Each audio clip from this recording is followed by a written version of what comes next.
This hearing will come to order.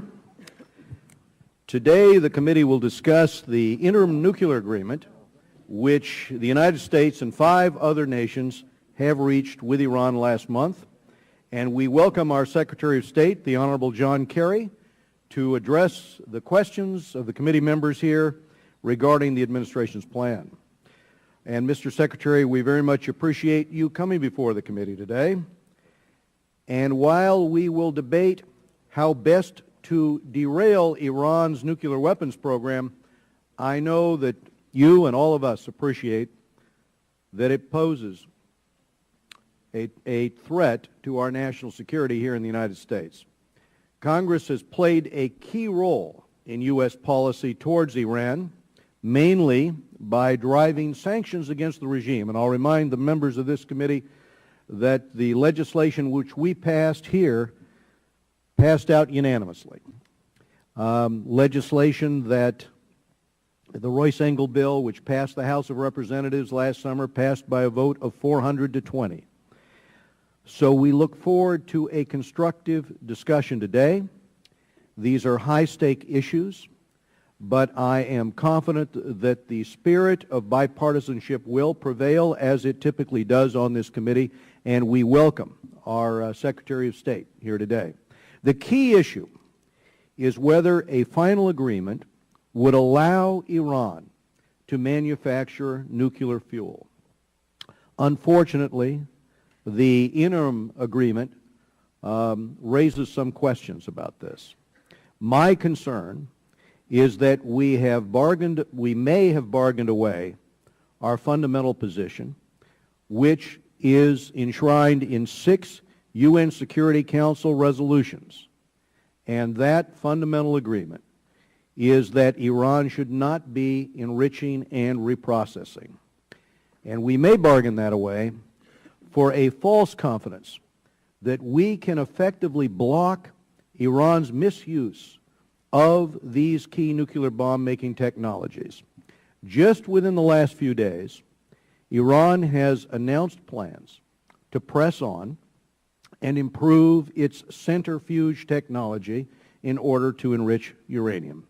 Meanwhile, on Wednesday, we had the comment from the foreign minister of Iran stating that Iran was going to continue construction at the plutonium reactor at Iraq, which will be capable of producing weapons-grade plutonium once it's operational. And we had another comment from those in the regime that they may produce, that they will set up more of these plutonium reactors. That tells us something about Iran's intentions, and that is why we are concerned about how this agreement will be enforced. Yes, we agree, on the concept of verification, that we have to have good verification. One of the things we remember as we deal with this government in Iran is that it is one that aggressively supports terrorism, supports the most radical groups. In 2006, I was in Haifa when it was being shelled, and it was being shelled specifically with Iranian missiles and missiles provided, rockets provided by Syria. This is a regime which, as we were reminded not too long ago, Mr. Ted Deutsch reminded me that when we heard the rally and the slogan, "Death to America," it was not just the Basiji that were marching. It was members of the government as well that were shouting, "Death to America." It is a regime which brutally represses its own people. And oftentimes the way a country treats its own citizens tells you how it might treat others. And it threatens our ally with extinction, saying that Israel is a country which could be destroyed with just one bomb. It is that kind of commentary out of the regime that gives us pause.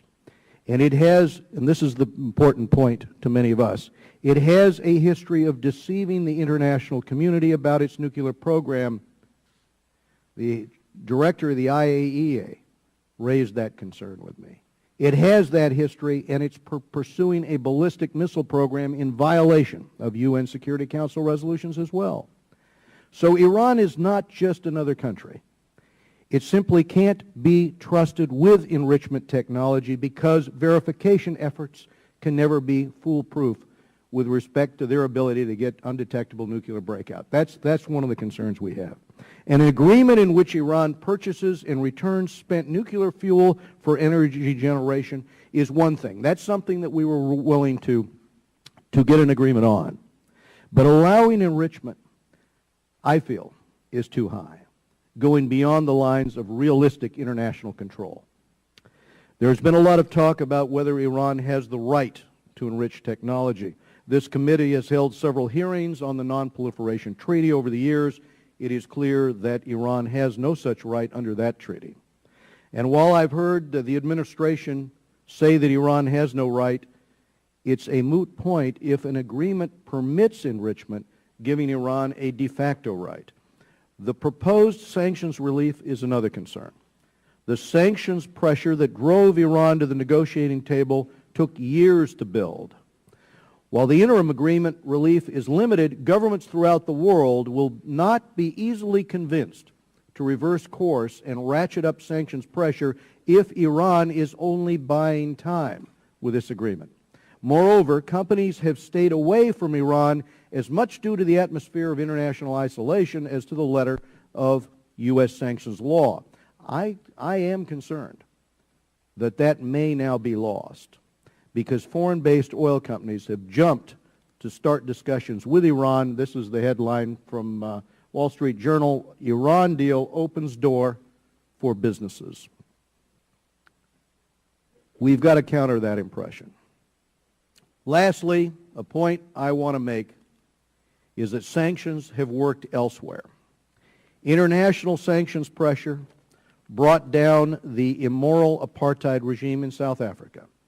That led to South Africa not only releasing Nelson Mandela from prison, but also abandoning its nuclear arsenal, giving up its atomic bomb. A bipartisan coalition from Newt Gingrich to John Kerry supported those tough sanctions, even overriding a presidential veto. Negotiations, quiet diplomacy was tried first. But at the end of the day, there was the intent that if we did not achieve the result, that the overwhelming sanctions would be imposed, and indeed they were, and indeed they worked.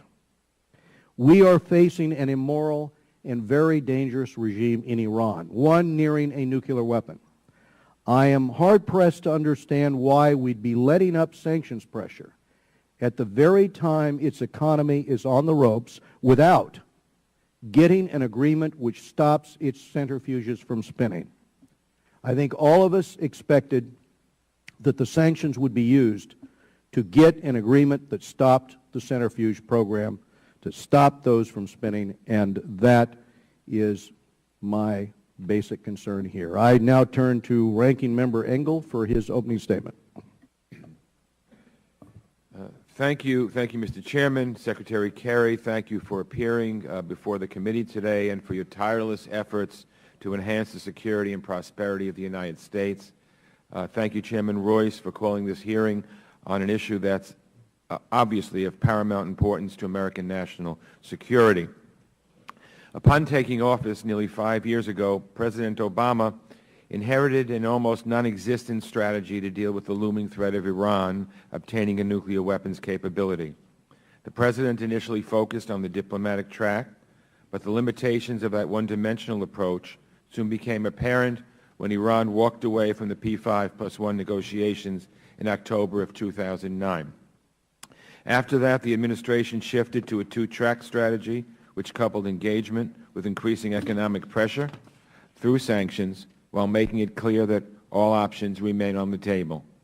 This is the policy I favored, and the President, together with Secretary Clinton, succeeded beyond expectations in uniting the international community against Iran's nuclear ambitions. The UN Security Council and the European Union, acting in parallel with our efforts, imposed tough new sanctions on Iran. This committee took the lead on a bipartisan basis to pass biting sanctions legislation, the Royce-Engel bill, designed to cripple the Iranian economy, giving the administration the tools it needed to change the calculus of the Iranian regime. That was a bill that passed unanimously out of this committee. I was very, very proud of it to work on such a bipartisan basis with Chairman Royce, and then passed the floor, as the Chairman has pointed out, by a vote of 400 to 20. It was, I think, one of the finer days of the United States House of Representatives. Over the last 3 years, President Obama has signed 4 major Iran sanctions bills into law. Taken together with international sanctions, this has made it exceedingly difficult for Iran to sell its oil on the global markets, cut off Tehran from the international financial system, and severely limited Iran's access to hard currency. Several weeks ago, thanks to sustained efforts by Congress and the administration, the Iranians finally admitted that the sanctions are hurting them badly. And for the first time, they started talking about the specifics of a negotiated settlement to curtail their nuclear program. As all of us know, the P5+1 reached an interim agreement with Iran at the end of November. And Secretary Kerry, I want to commend you for your incredible personal efforts to secure this deal.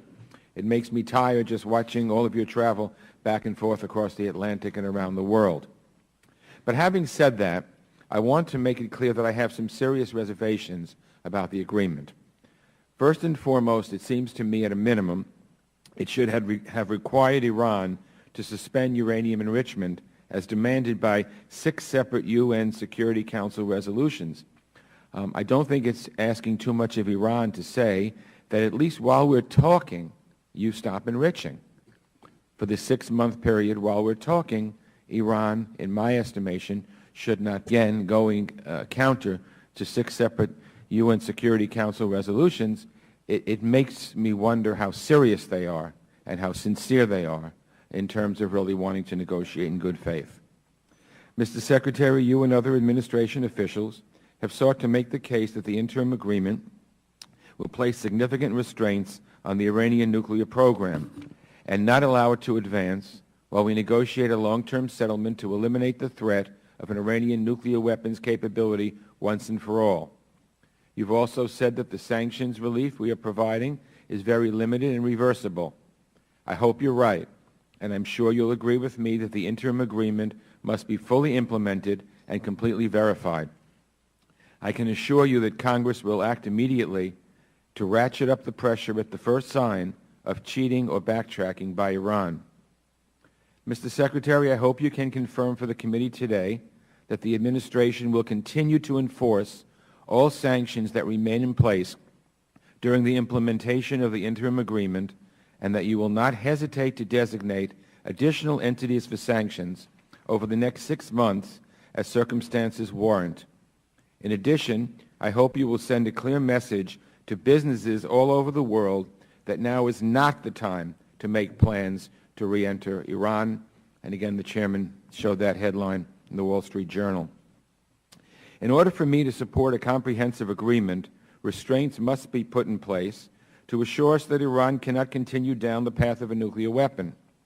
In that context, Secretary Kerry, I hope you will address the following questions in our discussion today. First, if Iran retains any enrichment capacity, how can we be sure that they will not forever remain on the brink of a breakout capacity? Second, why do many of our closest regional allies feel the interim deal caught them by surprise?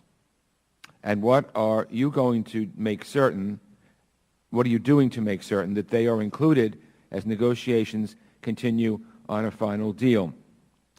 3, allies of the United States that look at Iran as an existential threat to them, Saudi Arabia, Israel, United Arab Emirates, all oppose the deal. They're the ones closest to it. Why is that the case? Why does the administration strongly oppose congressional action on Iran's sanctions legislation that makes clear new sanctions will not be imposed unless Iran violated the terms of the interim deal? So now that we have an interim deal, we must focus with laser-like intensity on ensuring that any long-term agreement dismantles all Iranian nuclear infrastructure that could lead to a breakout capacity. Any deal which does not achieve that goal will be a devastating failure. Mr. Secretary, it's critical that you and the President consult very closely with Congress as you implement the interim agreement and negotiate a final deal. Waivers in existing sanctions legislation will only get you so far, and it's likely that Congress would have to pass legislation to implement any comprehensive deal. But it will be impossible to take that step unless members of this committee and the full House are fully informed and absolutely convinced that Iran has agreed to verifiably abandon its efforts to develop a nuclear weapons capability. And finally, Mr. Secretary, as you continue to engage with the Iranians, and I know you know this, but I really need to mention it, I would urge you to remain cognizant of the fact that Iran remains the top state sponsor of terrorism in the world, continues to support Hezbollah and the brutal Assad regime in Syria, continues to engage in systematic violations of human rights, continues its efforts to destabilize a number of Persian Gulf states, and continues to imprison innocent Americans. All of this under the so-called moderate Rouhani government. So again, Mr. Secretary, thank you for appearing today, and I look forward to hearing your testimony.